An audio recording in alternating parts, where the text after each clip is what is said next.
Bonjour à tous et bienvenue sur ma chaîne. Aujourd'hui, nous allons plonger dans la croisière en mer. Si c'est votre première fois ici, n'oubliez pas de vous abonner et de cliquer sur la cloche pour ne rien manquer de nos prochaines vidéos. Et si vous êtes déjà abonné, merci de votre fidélité. Sans plus attendre, passons directement au sujet du jour. Croisière en mer. Introduction à l'unité.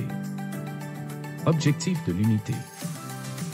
À la fin de cette unité, vous serez capable de mémoriser les aspects liés aux croisières.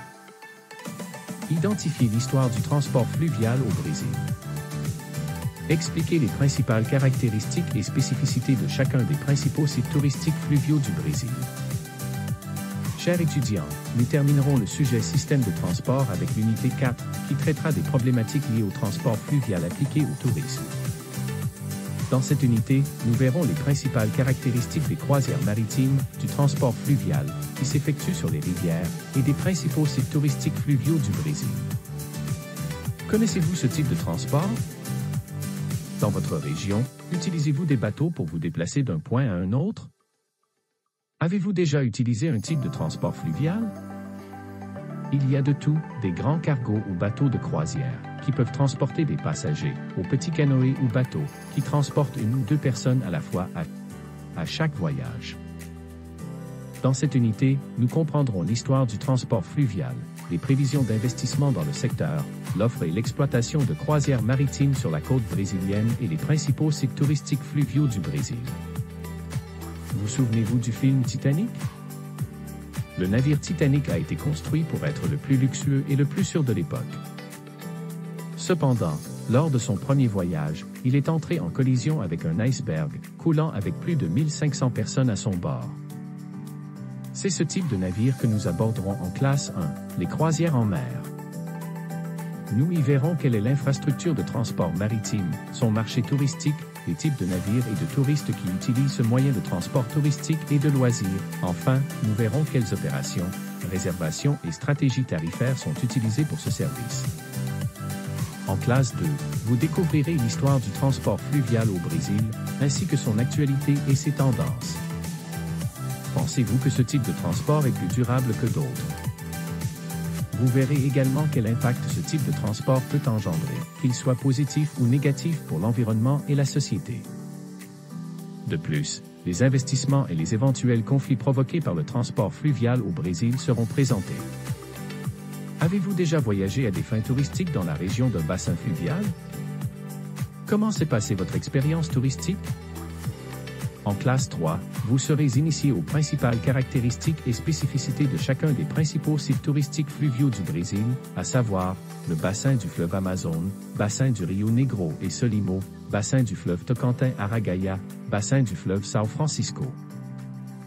Au final, à partir de chaque sujet abordé dans chaque section, vous comprendrez comment le transport fluvial de personnes s'est développé au cours des dernières décennies, analyserez les possibilités touristiques du transport de personnes et identifierez les bénéfices générés par les croisières maritimes. Introduction à la classe. Quel est l'objectif du cours?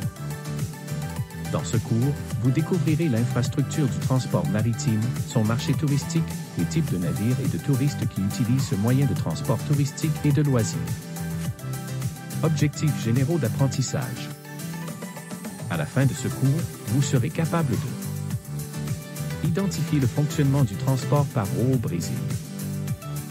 Clarifier le profil des touristes en croisière.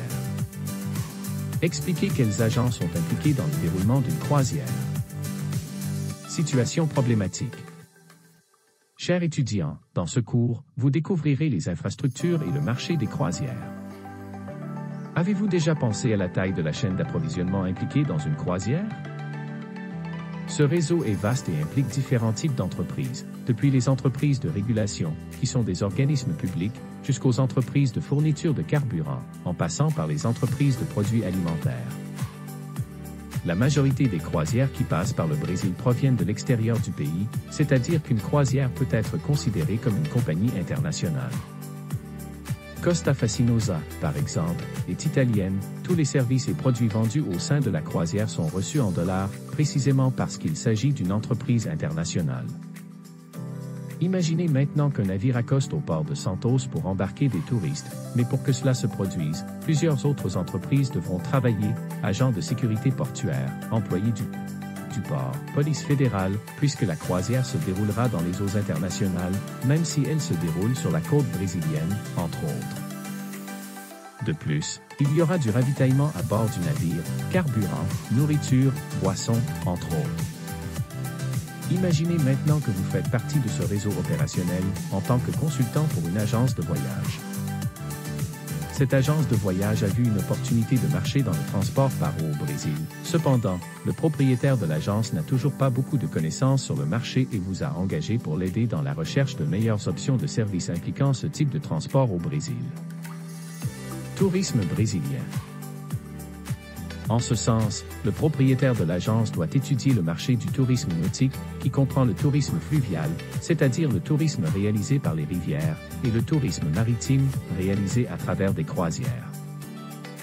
Les billets de croisière peuvent être achetés directement auprès de la compagnie du navire ou auprès des agents de voyage. C'est tout pour aujourd'hui. J'espère que cette vidéo sur la croisière en mer vous a plu et que vous avez appris quelque chose de nouveau. N'hésitez pas à laisser un commentaire ci-dessous pour partager vos pensées et poser vos questions. J'adore lire vos retours. Si ce n'est pas déjà fait, pensez à liker la vidéo et à vous abonner pour ne pas rater les prochains contenus.